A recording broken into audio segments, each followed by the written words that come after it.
E ó, gente, o ataque hoje espiritual foi tremendo, tremendo. Nossos músicos não puderam vir.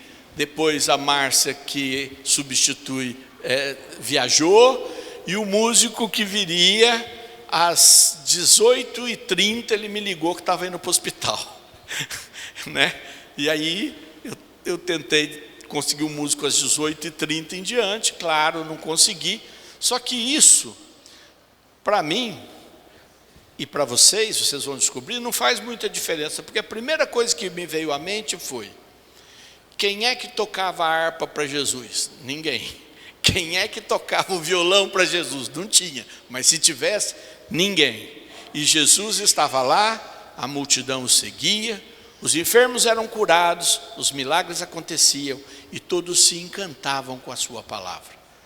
Portanto, um grupo de oração, claro que se ele tem música é bom. Se ele tiver uma música muito ungida, aí é fantástico. Se ele tiver músicos bons e ungidos, é extraordinário. Mas se ele não tiver nada disso, mas o povo estiver em oração e a gente estiver na unção do Espírito, vocês não tenham dúvida de que Deus faz a obra. Eu contei aqui e posso contar de novo. No ano de 2000, eu estava em Aparecida, contei aqui, não foi? Acho que não. Em Aparecida, os músicos pensavam que a atividade era de noite, quem ia montar o som, e o cara do som não apareceu. Chegou a hora de começar, o cara do som não apareceu. Eu peguei um megafone para o músico, e peguei o megafone da Basílica Velha de Aparecida. Quem já foi lá, aquela Basílica Velha, que sai um som de taquara rachada, e eu tenho a foto das milhares de pessoas que se reuniram naquele dia. É uma das fotos que está lá no local dos milagres, uma foto belíssima de uma multidão que encheu. Depois nós saímos com um megafone, descemos pela passarela até a Porta Santa, que o ano 2000 era o ano da Porta Santa, e todo o povo junto, e Deus realizou maravilhas. Nem som tinha. Hoje nós temos som, então nós estamos agraciados com isso. Então vamos começar sabendo que quando a gente vem num grupo de oração, a gente vem para rezar.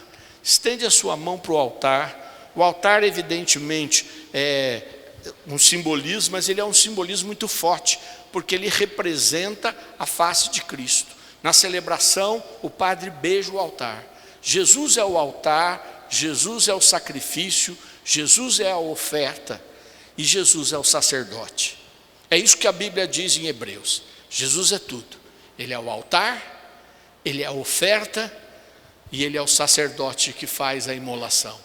E é exatamente por ele ser tudo, é que a salvação na entrega que ele fez pode chegar a todos que creem, todos que o buscarem, todos que o quiserem. Estende a sua mão e pede para o Senhor que este sacrifício dele, derramado há 2000 anos atrás, e que continua ecoando pelos séculos dos séculos, e vai ecoar até o dia em que ele vier na sua glória para nos buscar e para julgar os vivos e os mortos, que agora, nesse momento, ele toque a sua vida, que ele toque o seu coração, que ele toque a sua casa, e através de você que ele atinja as pessoas que você ama, que você intercede e que muitas vezes estão distantes dele. Fala para o Senhor agora que você quer colocar toda a sua vida nesse altar, colocar toda a sua vida diante de Jesus, que é o altar, e peça que o sangue dele, o sangue precioso, afinal ele é o sacrifício, caia sobre a sua vida, sobre a sua mente, sobre o seu coração, sobre o seu corpo, sobre todo o seu ser. E te pedimos, Senhor, agora que poderosamente ao tocarmos a tua presença, assim como aquela mulher tocou as tuas vestes e de ti saiu uma força, que cada um de nós possa receber uma força que sai do teu coração, que sai das tuas mãos, que sai do teu olhar e nos atinge agora, Senhor, poderosamente. Queremos, Senhor, que esta graça nos atinja e sentir, Senhor, que Tu penetras em nosso coração.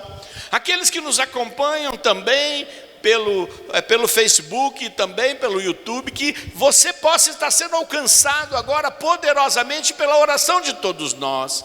Abre os teus lábios e começa a rezar e a falar: Jesus vem me tocar, Jesus vem tocar o teu povo, Jesus vem nos tocar. É preciso, irmãos, que a gente saia da condição passiva e entre numa condição ativa de oração. Imagine se você vai esperar que alguém faça a oração para você um dia poder entrar no céu. Imagina se você nunca vai conseguir falar com Deus, porque você só quer arranjar porta-vozes. Fale com Ele, Ele está aqui. Não só porque a promessa dele é de que onde 2 ou mais estivessem reunidos, ele estaria no meio deles, mas também porque ele se dignou a morar em nós pelo seu Espírito.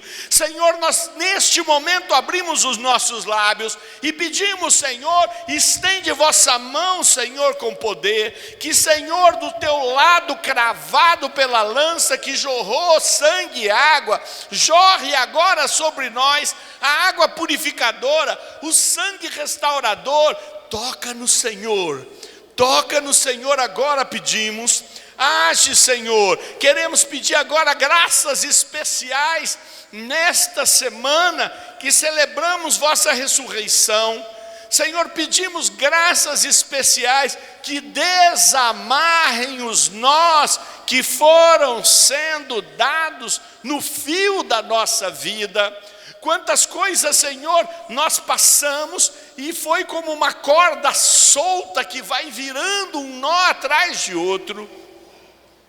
Irmãos, não sei se vocês já viram, já devem ter visto certamente.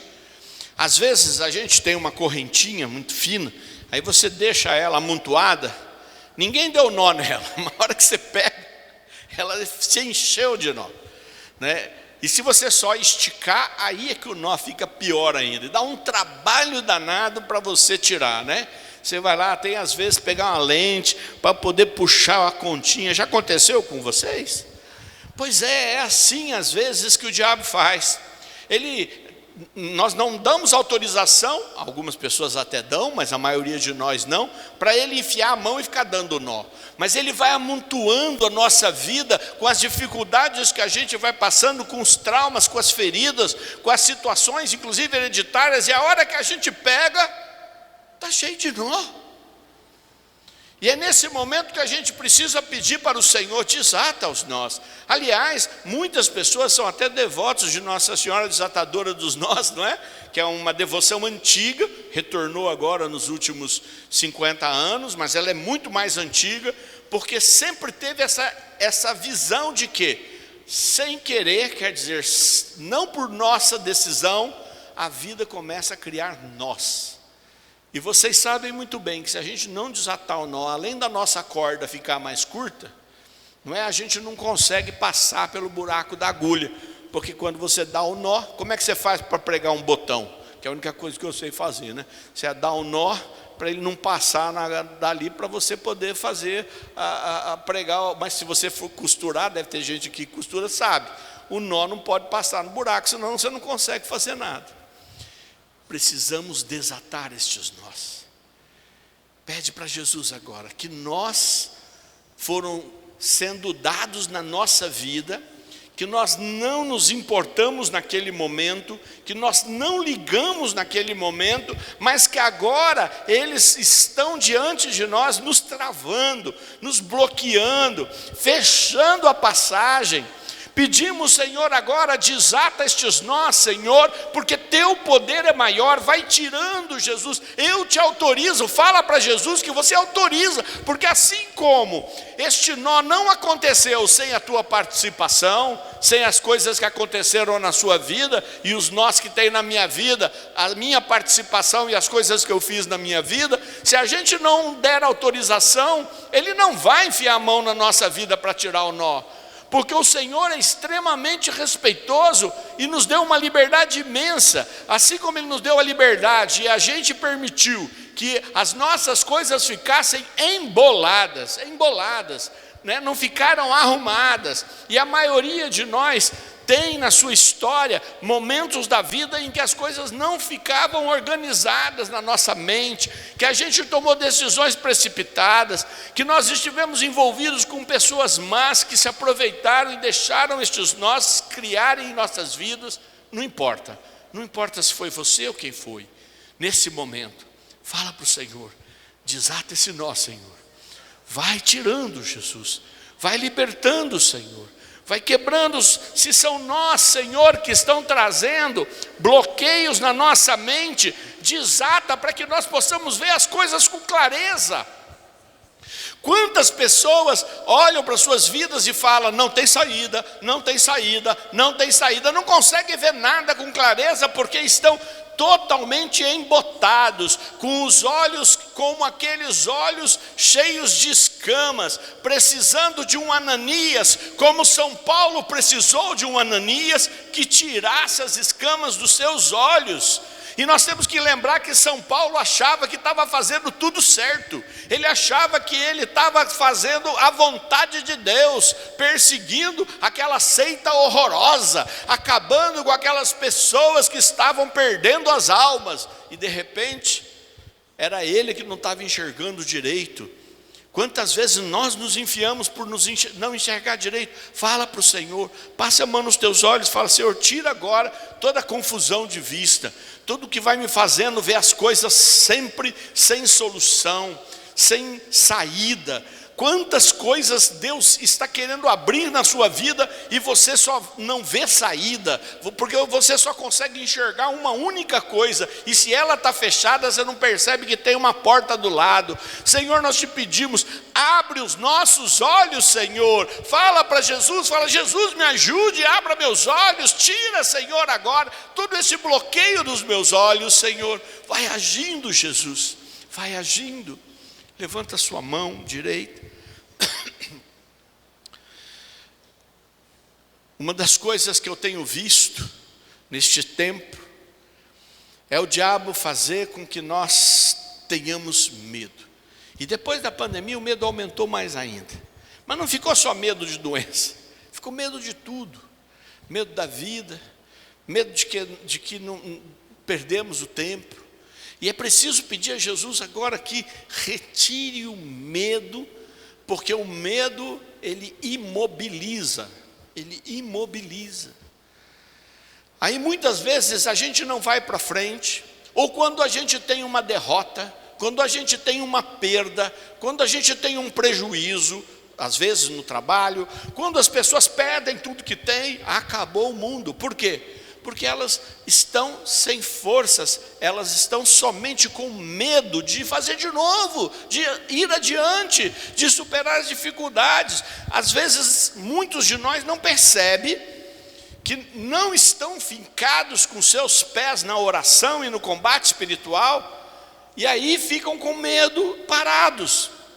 Ora, não importa o que possa ter acontecido, as perdas que você possa ter tido, as desilusões que você tenha tido, os golpes que o mundo te deu, lutas inclusive da saúde, limitações que você passou a ter, tudo isso faz parte do mundo e pode ser superado, e Deus pode fazer milagres, mas mais do que isso, Ele precisa primeiro tirar o medo que faz você não ir adiante. Fala para Jesus, eu preciso dessa libertação. Esse nó desse medo, Senhor, precisa ser retirado. Senhor, faz esta obra em mim. Reza, irmã, reza, irmão. Olha, se eu for para um grupo de oração de gente que não reza, nós não vamos para frente não, porque daí nós não temos a força que vem da oração que sai do altar, como um incenso que sobe e chega no céu. Clamamos, Jesus, agora, que a tua unção poderosa vai tirando este medo. Vai embora medo em nome de Jesus. Vamos lembrar o texto da carta de São Paulo a Timóteo. Deus não vos deu um espírito de medo, mas de coragem. Deus não vos deu um espírito de medo, mas de coragem. e o medo vem diante das dificuldades, derrotas e momentos que passamos e não podemos ficar com eles. Vai embora, medo que veio plantado pelo demônio, tu não tens poder de me amarrar, quero que vá embora agora, saia em nome de Jesus, porque o poder do sangue de Jesus pode me dar a esperança, a coragem, a ousadia, a parresia, a força, a energia. Tem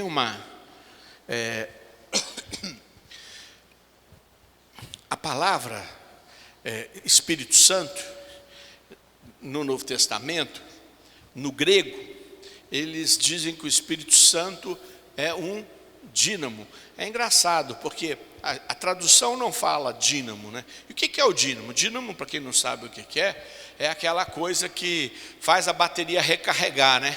O carro anda, roda, não é a bicicleta, você pedala, é a água que gira na roda e gera energia. Isso que é o dínamo. O dínamo é algo que faz girar para dar força.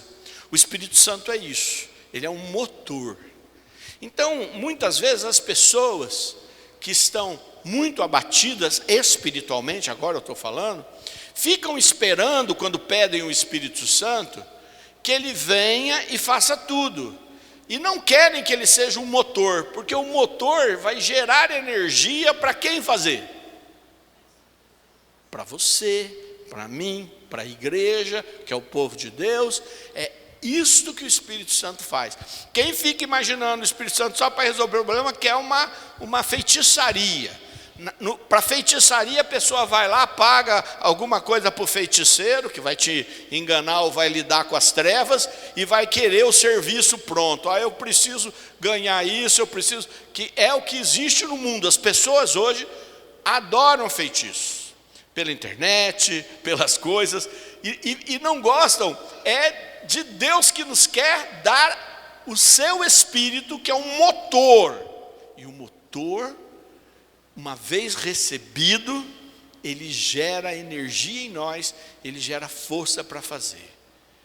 E aí, quem fica esperando por estas ações, que não é exatamente o Espírito, e olha, veja só, eu não estou dizendo do milagre, porque Jesus pode fazer o milagre a qualquer momento, e ele faz, mas o principal que ele nos dá é o seu Espírito, é um motor. E também não adianta nada receber um milagre, porque se você não receber o Espírito, que é esse motor para viver, logo, logo você não vai fazer nada da sua vida melhor do que o que você tinha.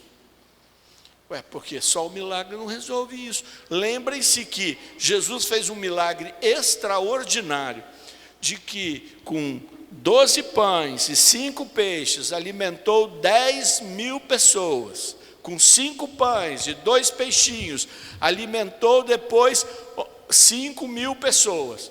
E os próprios discípulos às vezes não tinham entendido o que tinha acontecido. É muito fácil o diabo confundir. Até diante de um milagre extraordinário, daqui a pouco a pessoa volta. A pessoa estava morrendo, Jesus agiu e foi curada, mas se ela não tiver o motor, daqui a pouco ela não acha nada de Jesus, a vida vai ficando ruim, e de repente ela até pode não ser aquela doença, mas outra coisa da vida que não lhe deu a graça de ir para frente. O medo a dominou. Você quer esse dínamo? Eu quero. Deus já me deu, mas eu preciso pedir sempre, porque eu vou gastando, e o dínamo é isso, não é? Sabe aquela pedalada que acende a luzinha, não é? Do ciclista à noite, né? Sem a luz ele pode ser atropelado, mas ele precisa estar pedalando para que a energia da bateria fique recarregando. Eu adoro ver na Bíblia como Deus muda o nome das pessoas, né? E fico sempre olhando, por que Deus faz isso? Porque é quando a pessoa sai de um estágio e vai para outro. Por exemplo, né, Abrão, Deus chama de Abraão. Quer dizer, agora aquelas coisas velhas, teus medos, aquelas tuas coisas, acabou, vai para frente. E você vai ser Abraão. Você não é mais Saulo, agora você é Paulo. Você não é mais Cefas, agora você é Pedro. Então Deus vai fazendo aquelas pessoas que estavam com ele, dizendo assim: não, você precisa ser novo, porque o velho vai continuar com as coisas velhas, com os hábitos velhos, com os costumes velhos. E é por isso que aqui no grupo a gente faz tanta libertação hereditária, para acabar com o velho, porque senão o velho manda no novo. A gente fica vivendo as coisas dos velhos, dos nossos velhos. E por isso que os velhos precisam ser como Abraão também, e saberem que o dia que terminar, Deus é que vai resolver. Não é a gente que decide. Não é a gente que decide, é Deus que decide. É Deus que decide. Enquanto Deus não decidiu, é a gente que decide e vai adiante. Coloque a mão na pessoa do teu lado, você vai orar e pedir que ela receba essa força, essa unção, essa autoridade que vem do poder de Deus, esse dínamo que vem do Espírito Santo, essa unção que nasce pelo poder de Deus e vai fazendo novo. E lembre que você está rezando pelo seu irmão, então não é só para pôr a mão. Se quiser pôr a mão, tira a mão de mim que está incomodando. É para rezar, pôr a mão, rezar, gente. Por favor, né? Por favor. E tem gente que quer rezar só por aquilo que ele acha que tem que rezar. Não, reze por tudo, por aquilo que Deus quer fazer. Às vezes o que mais o irmão precisa é de uma cura de uma enfermidade incurável. Mas é Deus quem vai dar e pode dar coisas melhores, porque o caminho de Deus é diferente do nosso. Mas eu peço também que Deus vá e haja sobre os enfermos, curando tudo aquilo que é preciso, mas antes de tudo, devolvendo o ânimo e a coragem para cada um de nós.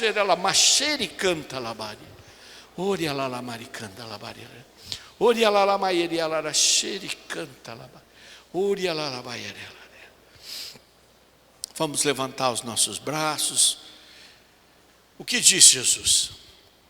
Que aquilo que a gente pede lá, o que diz a carta de São Tiago, que a gente não deve vacilar.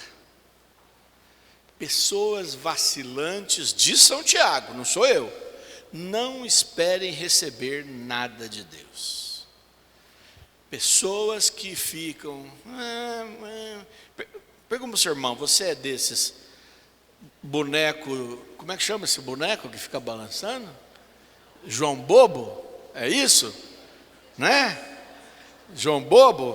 Pergunta para ele, você é um desses? Não, né?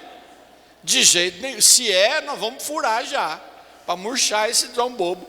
Você não pode ficar vacilando de um lado, hora de um jeito, hora a onda veio. Agora a onda me ajudou, ai, Jesus está comigo. Agora a onda veio contra mim, ai, Jesus fugiu. Está parecendo aquelas quadrilhas, né? Gente, Deus nos fala pela sua palavra, e ela diz: quem é vacilante, não espere receber nada de Deus. E ele diz: mas aquele que tem fé, pede para essa montanha, arranca-te daqui, lança-te ao mar, e ela vai. Então fala para o Senhor, tira, Senhor, todo esse espírito de vacilação que tem dentro de mim. Cada um tem um pouquinho, uns mais, uns menos, mas nós precisamos de um espírito de destemor, um espírito que não vacila, um espírito que confia. E nós confiamos, Senhor, e te pedimos, assim como tua mãe Maria disse sim diante de uma coisa completamente absurda e que sem nenhuma condição de entendimento. Como é que aquilo tudo ia acontecer na vida dela? Que coisa mais maluca aquela conversa com aquele anjo. E o que ela disse? Faça-se em mim segundo a tua palavra. E que lhe disse o anjo? Para Deus nada é impossível. O que é que o anjo disse para a senhora? Falei muito baixo? Vou repetir, né? Depois que Nossa Senhora disse: faça-se em mim segundo a vossa palavra, e ela pergunta como se dará isso, o anjo lhe diz: para Deus nada é impossível. De novo, para Deus nada é impossível. Eu creio. Senhor, nós pedimos agora e te louvamos, porque não vacilamos, então nós acreditamos. E te louvamos que tu ouvistes a nossa oração. E dentro do teu plano, Senhor, tu realizas muito mais do que nós podemos pedir ou imaginar. Senhor, seja glorificado o teu nome, seja exaltado a tua glória, seja exaltado, Senhor, os teus feitos, e que todos vejam os teus feitos, de que todos honrem o teu nome, de que todos reconheçam o quanto já fizestes e o quanto estás fazendo e quanto farás, Senhor, no meio de nós e nas nossas vidas. Eu creio, Senhor, por isso te louvo. Eu te honro, Senhor, porque sei que não abandonas, porque sei que fazes tudo, Senhor, porque és precioso, Senhor, e realizas a tua obra. Vamos pegar a palavra de Deus em Mateus, no capítulo 22. Mateus, capítulo 22. Quem não trouxe a Bíblia, acompanha depois, pega em casa, vai lá no nosso canal do YouTube, assiste, pega a passagem, refaz a caminhada, deixa Deus falar com você. Mateus capítulo 22, versículo 23 e seguintes. Mateus 22, versículo 23. Eu vou ler aqui na minha Bíblia, que é a tradução. A Bíblia que eu trouxe hoje é a tradução da Bíblia de Jerusalém. Ela dá um pouquinho de diferença na Bíblia Ave Maria e nas outras Bíblias. Mas você vai ver que é a mesma coisa que está dizendo. Naquele dia, aproximaram-se dele alguns saduceus, que dizem não existir ressurreição, e o interrogaram.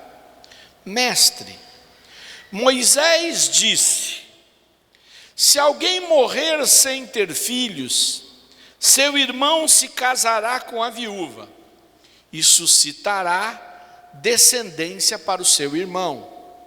Ora, havia entre nós 7 irmãos. O primeiro, tendo-se casado, morreu, e como não tivesse descendência, deixou a mulher para seu irmão. O mesmo aconteceu com o segundo, com o terceiro, até o 7º. Por fim, depois de todos eles, morreu também a mulher. Pois bem, na ressurreição, de qual dos 7 será a mulher, pois que todos a tiveram? Jesus respondeu-lhes: estais enganados, desconhecendo as Escrituras e o poder de Deus. Com efeito, na ressurreição, nem eles se casam e nem elas se dão em casamento, mas são todos como os anjos no céu.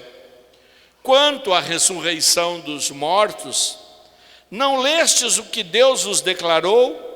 Eu sou o Deus de Abraão, o Deus de Isaque e o Deus de Jacó. Ora, ele não é Deus dos mortos, mas sim dos vivos. Ao ouvir isso, as multidões ficaram extasiadas com o seu ensinamento. Palavra do Senhor. Bom, vamos lá. No tempo de Israel, como nos dias de hoje e como vai existir até o final dos tempos, as pessoas se dividem. As pessoas se dividem. Uns pensam de um jeito, outros pensam de outro, até mesmo na igreja.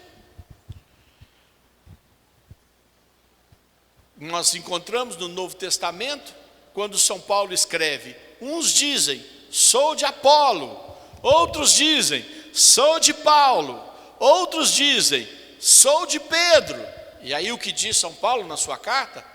Jesus está dividido entre os que querem seguir Pedro, os que querem seguir Paulo, os que querem seguir Apolo, que eram certamente os mais famosos nomes que tinham naquele momento.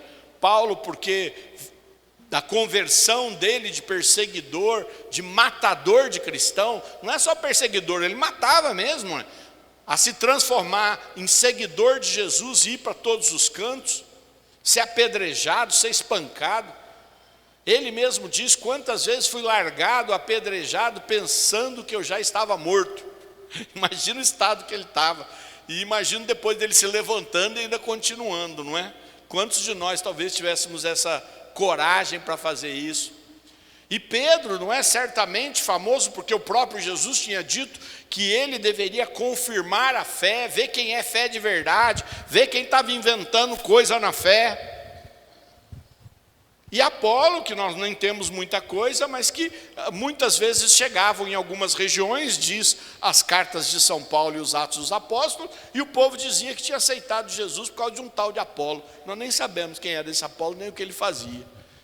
Tanto é que São Paulo vai dizer lá, quando ele estava lá já na periferia de Jerusalém, ele vai dizer para aquele pessoal se eles tinham em Éfeso, se eles tinham na Ásia, se eles sabiam quem era o Espírito Santo. E os que haviam aceitado Jesus por causa de Apolo nem sabiam que existia o Espírito Santo. Falaram: não, esse nós não conhecemos, nós não conhecemos Jesus. E aí Paulo reza por eles e eles ficam cheios do Espírito Santo. As pessoas tendem a se dividir, é assim. No tempo de Jesus não era diferente. Havia uns essênios. Os essênios são os que achavam que Deus ia fazer tudo, que eles não deviam fazer nada, que eles não deviam agir nada, que era Deus que ia fazer. E aí, como eles não conseguiam viver com as pessoas, eles iam viver no deserto. Inclusive, existem muitas escavações hoje em dia que encontram comunidades. Eles iam morar separado. Eles até moravam separado, porque não podia ficar com o povo, porque o povo não era. Eles é que iam ser os escolhidos, porque Deus ia vir do céu e ia acabar com tudo menos com eles. Muitas destas comunidades tornaram-se cristãs, e nas escavações hoje é encontrado fragmentos do Evangelho que estavam nesses lugares. Graças a esses lugares, esses fragmentos foram salvos, senão nós nunca teríamos a certeza de que aqueles evangelhos, porque o que existe de evangelho hoje não existe nenhum original. É tudo cópia da cópia da cópia da cópia da cópia. Então, quando numa escavação feita de um lugar que estava lá no ano 30 e no ano 35, 2 anos depois que Jesus ressuscitou, e encontra um documento desse, ele comprova que tudo era verdade, não é tudo inventado, como muitas vezes alguém tenta dizer. Esses eram os essênios. Tinham os fariseus. A gente vê muito Jesus falar do fariseu, pensa que ele era um montão de gente. No tempo de Jesus, os fariseus eram a menor dos partidos. Depois eles cresceram muito e se tornaram muito grandes, mas naquele momento eles eram os menores. E eram aqueles mais radicais, que eles ficavam conferindo se a pessoa deu o dízimo do cominho. O cominho é sabe o que é o cominho? Não sabe? Né? Cominho é a horta, é um tempero. Então ele falava assim: e o cominho, você deu o dízimo do cominho? Quer dizer, daquela coisinha que você fez lá na horta, ele queria saber se você deu o dízimo. Eram pessoas que ficavam cobrando Jesus, porque eles queriam que Jesus fosse do time deles. Como Jesus estava famoso, eles queriam Jesus do time deles. Se Jesus for igual a nós, radical, que vai ser assim, é o que está escrito. E aí Jesus chamava: você é um bando de hipócrita. Vocês são um bando de hipócritas. É aqueles que ficavam atrás, vendo o que Jesus comia, vendo se ele comia muito, vendo se os discípulos dele bebiam, vendo se não sei o quê. Esses eram os fariseus. E tinham os saduceus. Os saduceus eram os que tinham feito acordo com Roma, e toda a classe sacerdotal eram de saduceus. Eles tinham feito um acordo político para poder não encrencar com os romanos, e aí eles receberam o direito, eles que administravam as coisas lá, tinham as casas boas, o Caifás, o Anás, aquele pessoal todo. Mas entre eles brigavam muito. Então, por exemplo, para os fariseus tinha ressurreição, para os saduceus não. Você recebia nesta terra os bens que você semeou. Então, se você está vivendo na dureza, é porque você não segue a Deus direito. Porque se seguisse a Deus, você ia ser abençoado. Eles eram tudo abençoados, estava tudo nas casas boas. Então, eles achavam isso. O incrível é que, para a morte de Jesus, todos ficaram juntos. Não é? Sabe aquela coisa de contra o inimigo comum nós nos juntamos? E tinham os zelotas, da qual Judas fazia parte, e aqui diz, Judas o zelota, também era um partido, era aquele que achava que Deus ia fazer eles conseguirem fazer a revolução, que eles iam pegar as armas e Deus ia transformar tudo eles em super-heróis da Marvel, e aí eles iam conseguir matar todos os inimigos, que eram muitos, e ganhariam e virariam os donos do mundo. Tudo isso dentro da igreja, tudo dentro da igreja. Nos dias de hoje não é diferente. Nos dias de hoje tem quem é do jeito, quem é do outro, quem pensa do outro, quem é cristão de um lugar, quem é cristão do outro, quem é cristão de uma coisa, quem é cristão de outra. Infelizmente, o ser humano continua o mesmo. E é normal, porque nós somos o mesmo ser humano. E ainda por cima, porque a gente vai indo geração por geração, alguns vão melhorando, outros vão trazendo as maldições. Jesus, nesse momento, ele é testado pelos saduceus. Há muitos textos onde ele é testado pelos fariseus. Não é? Por exemplo, do imposto. Não é? Chegaram para Jesus, como devemos pagar o imposto? Aí Jesus mostra a moeda, dai a César o que é de César, a Deus o que é de Deus. Mas neste caso eram os saduceus, eles armaram aquela coisa, foram lá incomodar Jesus. E eu fico olhando, como é engraçado, como Jesus não estava incomodando ninguém, Jesus não estava indo lá para falar do saduceu, não estava indo lá para falar do fariseu, Jesus estava falando de como viver a vida extraordinária, Jesus estava curando o povo, Jesus estava falando as suas parábolas que entravam na alma do povo, para o povo viver, Jesus estava transmitindo o seu espírito, porque quando ele manda os 12 saírem, eles inclusive expulsam os demônios e fazem cura. Não da forma que foi depois que Jesus subiu ao céu, mas Jesus só estava fazendo isso, mas incomoda. Você não tenha dúvida que se você só quiser ficar de bem bom e nunca incomodar ninguém, é melhor você pensar se você está seguindo Jesus ou quem é que você está seguindo. Agora, não vá provocar os outros, porque Jesus também nunca fez isso. Tem cristão que gosta de provocar, né? Que gosta de ir lá discutir religião, discutir isso ou aquilo. Eu fico olhando e falo, aonde? Quem te mandou fazer isso? Não foi Jesus. Até porque, se tem alguém que não precisa ser defendido, é Jesus. Jesus não precisa se defender, ele é Deus. O que vai acontecer com os que falarem coisas erradas dele? Nada. Ele pode converter a pessoa da noite para o dia, a pessoa vai ficar igual São Paulo. Duro te é recalcitrar contra o aguilhão, quer dizer, é que nem o boi carregar, duro é ir contra, não é? Agora você vai ser contra.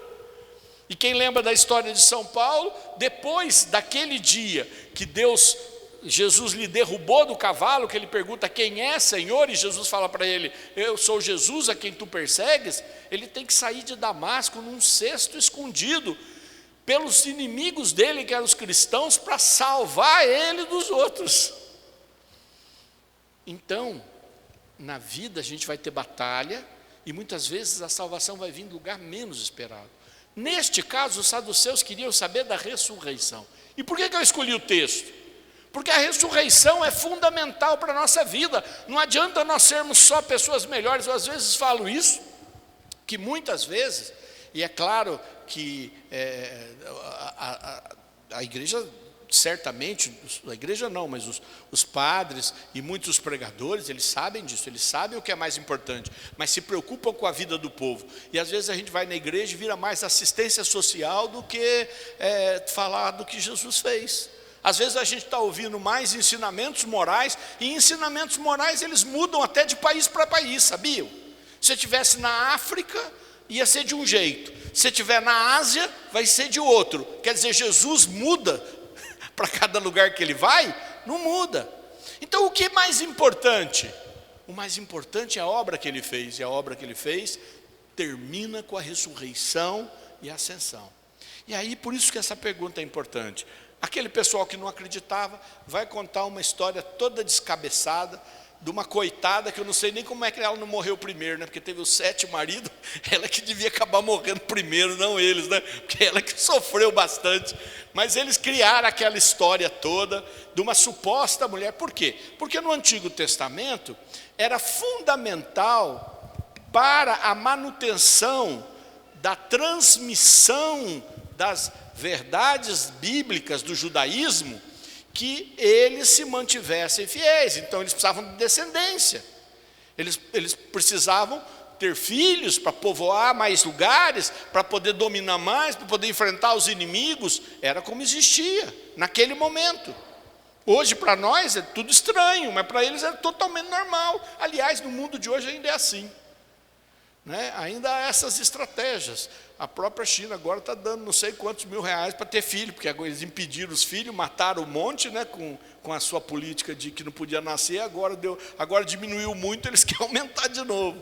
Quer dizer, as pessoas, naquele tempo, e as culturas, usam instrumentos que não são divinos, e foram perguntar para Jesus. Jesus ouviu toda aquela história e falou: olha, gente, vocês não sabem nada, o céu é maravilhoso. E ele não disse, muita gente pensa, que a gente vira anjo. Você não vai virar anjo. Aliás, fala para o seu irmão: você não vai virar anjo. Não vai virar anjo. Ele diz: serão como anjos. Quer dizer, vocês vão ser diferentes do que são aqui. E lá não vai ter as coisas que são aqui, que são deste mundo. Vocês vão ver quando chegar lá. Lá é maravilhoso. Você acha que anjo é bom, você vai ver o que vai ser. Porque se até os anjos nos invejaram, e é por isso que Lúcifer caiu do céu, por inveja de que Deus escolheu mandar seu filho, que é ele mesmo, a segunda pessoa da Santíssima Trindade, na forma humana. O anjo fala: não, tinha que ter mandado como um anjo, não como uma gente. Esse povo é uns fracotes, esse povo é uns cheios de defeito, esses povos têm vida curta, esses povos são mortais, esse povo aí, como é que você vai fazer seu filho vir nesse mundo? E uma parte dos anjos não aceitou isso de jeito nenhum. A gente tem que ficar enfrentando eles aqui. Não é porque eles vieram com raiva, diz a palavra de Deus. Jesus disse: não vai ser nada disso, vai ser maravilhoso. E aí Jesus termina falando aquilo que é o mais importante de toda essa nossa conversa, que é: com efeito, na ressurreição, nem eles se casam, nem elas se dão em casamento, mas são todos como anjos no céu. Quanto à ressurreição dos mortos, não lestes o que Deus vos declarou? Eu sou o Deus de Abraão, o Deus de Isaque, o Deus de Jacó. Ele não é um Deus dos mortos, mas dos vivos. E por que eu escolhi isso? Porque a nossa fé precisa que isso fique muito forte na nossa alma. Estão me ouvindo? Muito forte. Gente, eu quero viver bastante. Você quer viver pouco? Eu quero viver bastante. Se possível, eu quero viver bastante, com saúde, com a cabeça boa. Não é isso? Você não quer essas 3 coisas ou não? Quer. Lógico que você viver bastante, você vai ver mais coisa. Vai ficar mais sábio, mas vai penar mais também, porque você vai ver coisa ruim, vai ter um sofrimento, vai ver coisa. Mas se você viver muito, talvez outros vão para o céu antes de você. Mas eu quero viver bastante, sou eu, é minha escolha. Santa Teresinha de Jesus dizia que ela queria estar logo com Deus, mas que ele fizesse o que fosse melhor para ela. Ela também não pediu para morrer, não. Porque as irmãs falavam: você que está tão santa, você já não quer ir para Deus? Ela falava: olha, eu quero ir para Deus, mas também não quero. É Ele que sabe o que é melhor para mim, não sou eu. Não sou eu que tenho que escolher isso. Eu também penso assim, não é a gente que escolhe. Por isso que quando alguém me traz uma pessoa doente, jamais eu vou deixar de rezar e pedir a cura. Porque não sou eu quem tem que decidir isso. E quando as pessoas, os doentes, começam a achar, porque estão cansados de lutar com a doença, ou porque estão sofrendo muito, para, gente. Vocês não têm esse poder, vocês só estão trazendo uma situação de maior sofrimento. É Deus quem comanda, vai para frente, é Deus que sabe, não é nós que temos, e eu nem quero saber disso. Eu faço o que eu tenho que fazer e peço a Deus que faça o resto. E aí, apesar disso, apesar de eu querer viver bastante, apesar de vocês quererem viver também, porque eu acho que a maioria, pelo jeito que tem algumas pessoas que numa crise muito grande até desistem, eu quero dizer, esta vida é muito pequenininha, perto da proposta que Deus nos dá com a sua ressurreição e com a nossa. Porque veja que ele não disse assim, Deus é eterno. Tem um texto lá de Pedro que vai dizer assim, para Deus 1000 anos é como um dia. Vocês já viram esse texto, não é? Então quer dizer, ali é para Deus, fala, é para Deus, não é para mim. Aqui ele está dizendo, eu sou o Deus de Abraão, o Deus de Isaac e o Deus de Jacó. E eu não sou um Deus dos mortos. Portanto, Abraão, Isaac e Jacó, neste momento, milhares de anos depois que alguém os enterrou, estão mortos ou vivos? Mortos ou vivos? Vivo, e eu quero vida para sempre. Por isso, gente, a nossa fé tem que ser maior, por isso que o nosso amor para Jesus é maior, porque ele não é só para agora. É claro que agora eu quero receber de Jesus todas as bênçãos que ele tiver para mim, e todas as graças, e se ele puder me dar coisas que eu possa fazer e viver, que às vezes precisa de recursos, eu quero também, e ele às vezes dá sem recursos, porque eu viajei mais quando eu estava mais pobre, que eu aí fui pelo mundo inteiro pregar, mas não importa, a vida eterna é muito melhor. Eu quero que um dia as pessoas digam, lá os seus bisnetos, os seus tataranetos digam, o Deus do vô fulano, o Deus da vó fulana, o Deus da tia ciclana, o Deus do fulano, do padre Beltrano. Reconhecer que aquelas pessoas estão vivas, porque acreditaram na ressurreição, e porque viveram a experiência da cruz e passaram por ela. É isso que esse texto está falando para nós. É isso. E está dizendo, o lugar é tão bom que não vai ter nem essa confusão que vocês criaram aí da mulher e os 7 irmãos. É isso que a gente vai celebrar, apesar de que a festa da Páscoa, do Tríduo Pascal, ela é memorial, porque ela já aconteceu. E a gente tem que refazer isso todo dia, toda semana.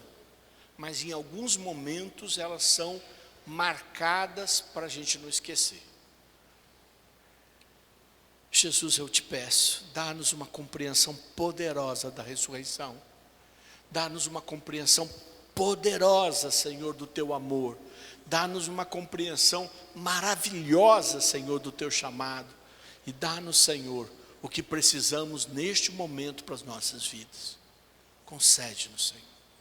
Concede-nos. Amém.